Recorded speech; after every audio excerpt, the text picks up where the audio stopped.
Welcome to Second Chance Youth Ranch TV. Don't go away. Jerry Cox with Family Council is here, and we're going to cover some powerful legislative issues. We'll be right back.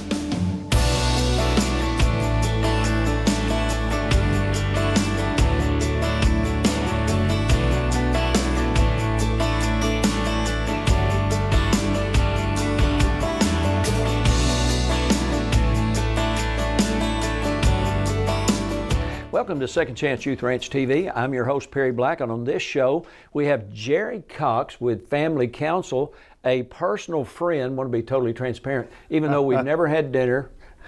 That's true. But that we see each true. other occasionally at the Capitol. We do. And frequently on set. Mm-hmm. And as a ministry, Family Church Bryant, we have supported you since 1990 Yes. at Family Council. Mm-hmm. You're probably one of the most senior supporters of Family Council. I get a senior discount. I do know that.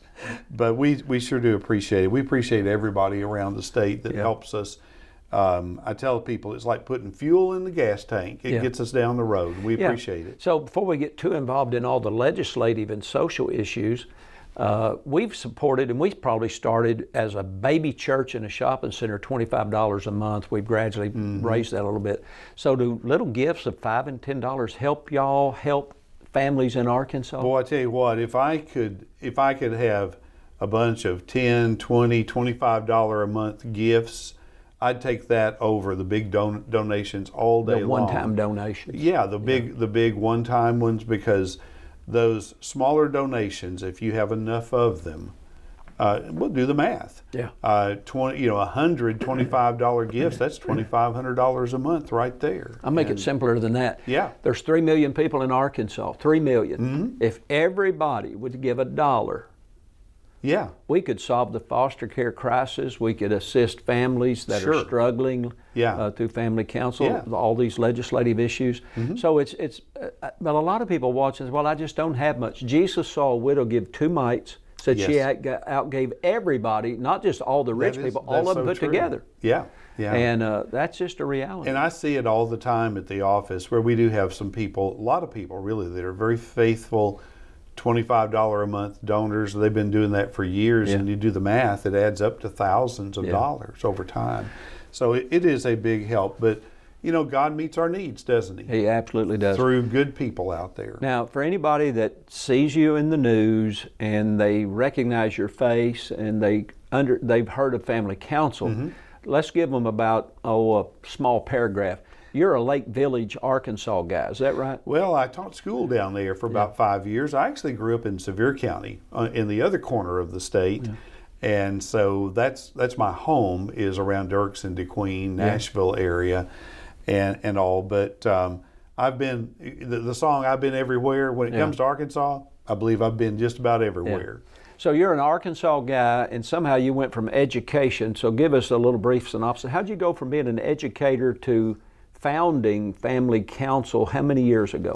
Well, I started Family Council back in 1989, but prior to that, I worked on a pro-life amendment, Amendment 68, which is in the Constitution right now, that prevents public funding of abortions, and it also sets a policy that we will protect unborn children. So I left teaching back in 1985, got involved with the pro-life work, did that until 89, and then I launched Family Council with this little ministry out in Colorado called Focus on the Family. You may have heard of those guys. Dr. Dobson. Yes. James Dobson. You know, very well-known ministry, at least among people our age. And so we've worked with them, and now we work with a group called the Family Policy Alliance. But I tell people, we take the values of Sunday morning church and the Bible, and we carry those into the halls of government. Yeah. We carry them into the halls of government, because there's no dotted line around the Capitol that says Christians not supposed to be here. In Posted, fact, Jesus said go. So we're going. And we have a staff. We go to the Capitol, and I got my list here of good bills we got passed during the session. And we do that every legislative session. And God has provided us some really good lawmakers to work with, and a very good governor to work with. Yeah, so Y'all started in 1989. We started Family Church Father's Day of 1990. June of 2023, we celebrate 33 years as a church. And we've supported Family Council. Like I said, we started very small, worked our way up a little bit. Just figured Family Church ought to support Family Council. It just made sense to me because families are so important. There's so much legislation right now at the state capitol that's been worked on and has been instituted, passed, made legal now. Tell us some of the big things that are happening right now that families would be interested in. Yeah, I have here my top 10 list, and we don't have time to do them all, but I'll hit some of the high points. For one thing, now that abortion is, for the most part, illegal in Arkansas, we need to find ways to help women and their babies when they are in a crisis pregnancy. Because some people say that we're only interested in stopping abortion. We don't care what happens to the baby afterwards. And that's not true, is it, Jerry? It's absolutely not true. And so this year we worked with the legislature to secure $1 million appropriated for grants that will be awarded to pregnancy help organizations like the crisis pregnancy centers that operate all over the state. There are about 50 of them altogether. And this is a way that we can step up and say, you know what, there's a better way than getting an abortion. Let us help you find that good path forward. And there's nobody doing it better than the guys and gals out here in the pregnancy centers. They are like the Marine Corps. They're on the front lines, the tip of the spear. Many of them just need more resources to fight the fight with. So the state is stepping up. So we're going to put $1 million behind these guys and gals. They're doing a good job. And so those grants will start probably in the summer. And summer of 2023. This coming summer, because they did $1 million last year, and that money's all been spent. I think the grants averaged around $40,000 each.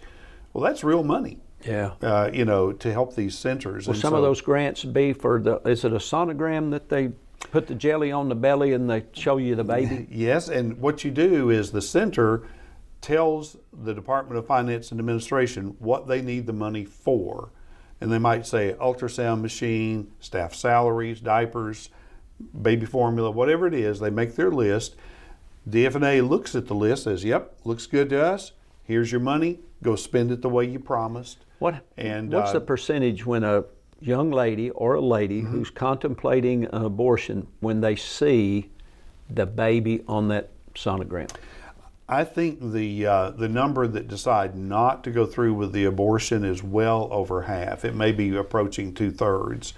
I haven't looked at the numbers lately, but it makes a difference when you see the baby. In fact, my wife and I were just in Kansas City last weekend, and we saw an ultrasound of our grandson. Oh, and that's He's 21 weeks old in the womb, just in there having a good old time. And that moves your heart when you see that. And you hear the heartbeat. We're going to take a brief break here in a moment, come back with Jerry, because we've got 9 more things to cover and not near enough time. But we need you to get involved. So stay with us. We'll be right back. A mission field around you is filled with young hearts needing a forever family. And at Second Chance Youth Ranch, our team is committed to providing healthy, stable, loving homes and families to hurting children in the Arkansas foster care system and those up for adoption. Please contact us if you feel the tug at your heart to help foster or adopt, and find out the steps you could take to help fulfill a child's lifelong dream. Maybe you can't foster or adopt, but you could help. The need for thousands of children in the system is staggering. But with the help of faithful partners and business alliances, we are meeting those needs right now. Would you help us make a difference? Every gift, regardless of size, impacts a child's life directly and helps provide for a home in the gap right now.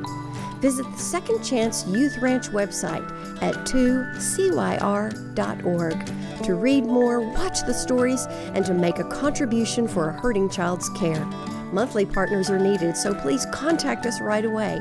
And as you partner with this ministry, you are partnering with the Heavenly Father that has promised to be Father to the fatherless. God bless you for helping Second Chance Youth Ranch. Welcome back to Second Chance Youth Ranch TV. On this show, we have Jerry Cox with Family Council, a good personal friend, professional friend, I might say, And also, the founder of Family Council, been around since 1989. And in the previous segment, we talked about the Crisis Pregnancy Center funding that's available. So if you're in a community with a pregnancy crisis center, there's 50 of them nearly in the state.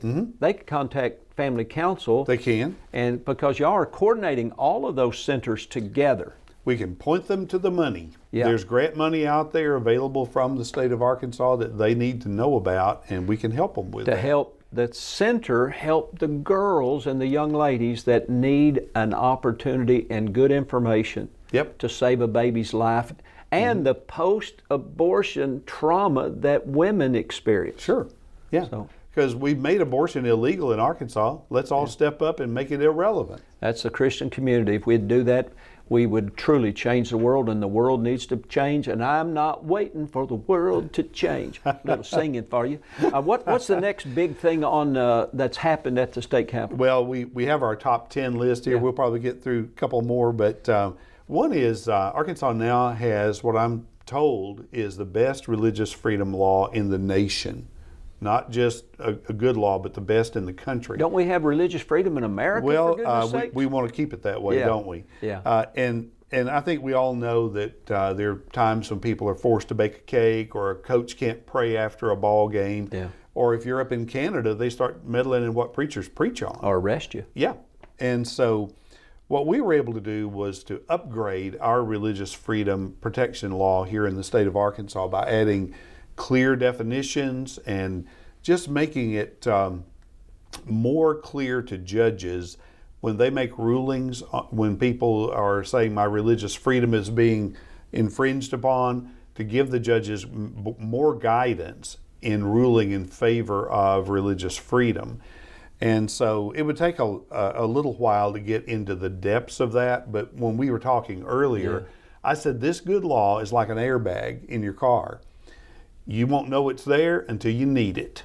And when you get in a bad way and your religious freedom is being stomped on, you're going to reach for a tool, and it's going to be this good law, and it will serve you well in protecting your religious freedom. So in America, have we moved to the place yet where preaching right out of the Bible could be deemed by some as grounds for a lawsuit? Oh, I think you and I both know that there are people out here who would say that even right now. College professors and people on the far left and all that. All it would take would be for enough of those people to be in elected office, to be holding judgeships, and be in other positions of influence, and it's lights out then for people that are trying to share the gospel, unless you have something to fight back with in court and otherwise. And that's what this is a good tool. Well, I hear people say this, and I'm sure there might be a viewer or two who think this. But Jerry, this is all about politics. What role does politics and social environment and Christianity, how is all that supposed to work? Well, I tell you, you may not be interested in politics, but politics is very interested in you. Yeah. They're going to tell you where your kids go to school. They're going to tell you how much your taxes are, how fast you drive. Can you murder somebody? All of those things, how many ducks you can shoot, all kinds of things politics will tell you. And what we believe in, and I know you do too, is in limited government that's there to protect our God-given rights. Yeah. Well, what is more God-given than freedom of religion? When you come right down to it, if you don't have freedom to act on your sincerely held beliefs, what you believe down in your gut, in your heart, then do you really have freedom? I don't think you do. And so it's fundamental to who we are as Americans. That's what the country was founded upon, was the freedom of religion, and to live your life without a king or a government telling you who you got to worship, how you got to worship, when you have to worship, all of those things. And that's what we're trying to hold on to. So our freedoms don't really come from the Constitution. They come from whom? God. Wow. And that's actually in the Constitution, right? It is. The Bill of Rights? Yeah, and the Declaration of Independence. And all of the founders knew that. They recognized it. Many of us have lost sight of that, and that the government is there to protect our God-given rights and to administer justice. So the Freedom Protection Act is to protect those who believe something about divinity. And it protects every religion equally. Yeah. And I'm totally good with that because I live in a country where everybody has freedom of religion. You even have the right to be wrong. Yeah, and I've been there. We all have. And what's the next one? Well, the next one on here is libraries. Uh-oh. We were talking earlier about if you were to walk into your public library and just start looking at what's on the shelves. Or online. You would find things that I think would be shocking. Well, Jerry, as far as the graphic nature. Why does that matter to us? Where does the funding come for a public library? Where does that come from? Well, the word public should tell you. There you go. It comes right out of your tax dollars. Yeah. You're paying for every book on the shelf, for the heat and air, the building, all of that's paid for with public dollars. And I think we've all if you're paying attention, you've heard the stories about libraries having very graphic sexual information there, pictures, other kinds of material in there that's not appropriate for kids, especially. For children. Yeah. Now, my mother-in-law said one time, if it's bad for a kid, it's probably bad for a grown-up. Well, your mother-in-law's smart. And I agreed with her. Garbage in, garbage out. Yeah. That's the way it works. And so, but I think one of the areas we need to focus on is what are children being exposed to when they go to the public library. I used to think the library was about as safe a place as there was. Mm-hmm. The people running it were like your grandma. Sure. They just told you not to chew gum and to be quiet, and that was pretty much it. But they wouldn't dare promote anything that would be risque or obscene or pornographic or graphic sex stuff or whatever. But we're finding that libraries are doing that. So here's what we found. Arkansas law was written years ago when we were trying to address obscenity. And guess what? Librarians were exempted from the obscenity law, where they could not be charged with promoting obscenity. Because people said, well, maybe there's a medical book in there with some pictures in it, maybe there's this and that. And so they were exempted. So the librarians have had this path now where they haven't had to be concerned about the graphic nature of what they were handing kids when they were checking out books and looking at things, because they said, I'm exempt from the obscenity law. So the legislature this session said, you know what, librarians, you're going to be treated like all the rest of us. Wow. If you or I or anyone else provide obscene material to a kid, or anybody else really, you can be charged with a crime. And that's the way the law is now. And so that serves notice to these librarians who have been kind of thumbing their nose at everybody and saying, I'll have whatever I want in my library and there's nothing you can do about it. Well, the legislature did something. So the legislature said it's not your library, it's the public library. That's correct. And if it's a crime for one guy to give obscenity to a kid, it's a crime for a librarian to do it too. That's powerful. There is so much happening, and that's why we have Jerry with Family Council on the show. So we're going to take a break. We'll be right back after this video. My name is Damari, and I'm 15. I'm in 8th grade, and my favorite subject is science. I like to play football and swim. I am a good child, and I'm helpful, kind, and care about other people. I love all the families that are out there looking for a kid. What kind of family would you want to adopt you? A caring mom, caring dad. I just want somebody to love me instead of giving me away like my mom did.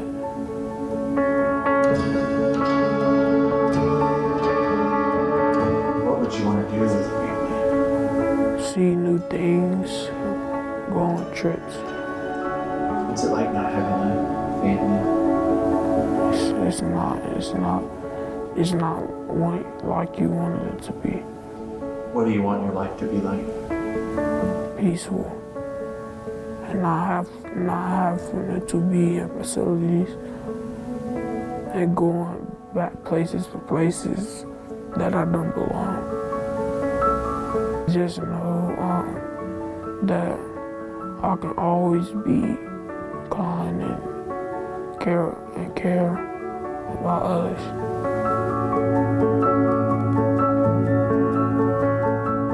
Hey, welcome back to Second Chance Youth Ranch TV. If for some reason you're just now joining us, Jerry Cox with Family Counsel is with us. And Jerry, there is so much happening in our society, and I think as a Arkansan myself, I haven't lived here all my life because I'm still living, but there are people, good, fine, wonderful, moral citizens, Christian folks, that don't believe any of this is happening in Arkansas. But the world's gone off the rails.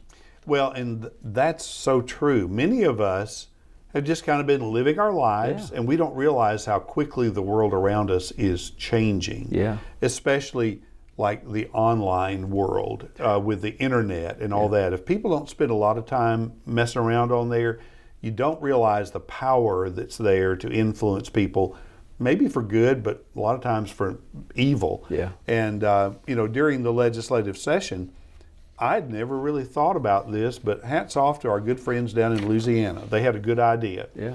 They passed a law down there that says before a person can access an internet pornography site, they have to upload a copy of their driver's license to prove they're over 18. And so guess what? Arkansas passed the same law this time around. And so I hope that will protect a lot of our young people, especially boys, from accessing some of the material that they really should not be accessing online. And it serves notice to these porn sites that they can't just put all this filth out there and somehow say it's not my problem. Yeah. And so this is a good step in the right direction. It requires the uploading of a driver's license before you can access the site. Yeah, people say, well, you're just making life hard on people because everybody doesn't have a driver's license. Well, I think it says some other photo ID, whatever, it has some other caveats in there. But you and I know the answer to that, I think, is everybody has to prove who you are some way. I worked in neighborhoods in retail where people had to have some sort of an ID in order to cash a check or to have a transaction of some kind. So, but it's all those who want to make an excuse why we can't do the right thing for the right reasons. Sure. The other good bill that we had the privilege of working on is, you hear a lot about sex change procedures on kids. Yeah. People doing surgeries on kids to make boys into girls and vice versa, or giving them hormone puberty blockers and all those kinds of things. And see, Arkansas passed a law 2 years ago that says you can't do that to a kid, but that law is tied up in court right now. So we worked on a bill with the Attorney General and with Senator Stubblefield and I think Representative Bentley that says, okay, you're a doctor, you're going to do these procedures to a kid. We're going to make it so that kid can sue you for damages up until they get to be 33 years old. Wow.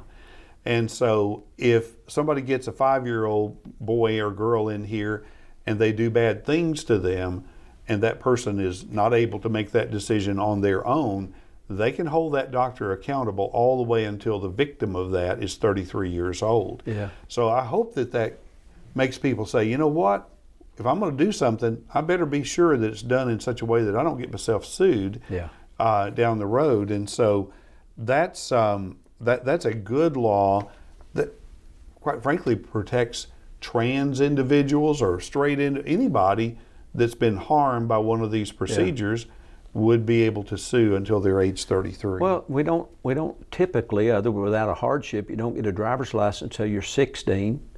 You typically can't vote till you're 18. You're buy cigarettes, can't buy cigarettes, can't buy alcohol. Yeah. But you can go out here and change your gender or try to change your sex. As a child. As a child. And that makes absolutely no common sense whatsoever. No. And so kids that are a victim of that would be able to sue. Also, restrooms and changing facilities at schools. Yeah. We were able to work on a bill that says that the schools must have their changing facilities, bathrooms, locker rooms for the biological sex of the people. So boys go to the boys' room, girls go to the girls' room, and you have to abide by your biological sex. No 14-year-old boy is raising their hand saying, I'm a girl, so I'm going to go shower with the girls.